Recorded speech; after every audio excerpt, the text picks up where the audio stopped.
রাশিয়ার একদল বিজ্ঞানী দাবি করছেন তারা করোনা ভাইরাসের একটি বিশেষ দুর্বলতা খুঁজে পেয়েছেন।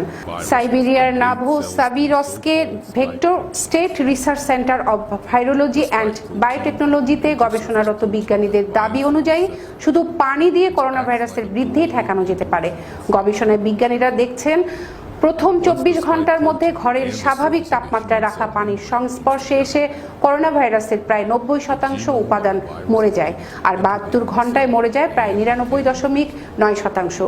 বিজ্ঞানীরা আরও দাবি করছেন ফুটন্ত পানির সংস্পর্শে এলে করোনা ভাইরাস সম্পূর্ণভাবে এবং সঙ্গে সঙ্গে নিশ্চিহ্ন হয়। গবেষণায় আরও দেখা গেছে নোনা জলে করোনা ভাইরাস বংশবৃদ্ধি করতে পারে না, তবে কিছুক্ষণ সক্রিয় থাকতে পারে। সে সময় পানির তাপমাত্রার উপর নির্ভর করে ভাইরাসের আয়ু। বিজ্ঞানীরা জানান এই ধরনের পানিতেও দ্রুততার সঙ্গে মারা যায় ভাইরাস। গবেষকদের দেওয়া এই চমকপ্রদ তথ্য প্রকাশে এনেছে রাশিয়ার ভোক্তা সুরক্ষায় নিয়োজিত সংস্থা রসপত্রে বনাজ্জর।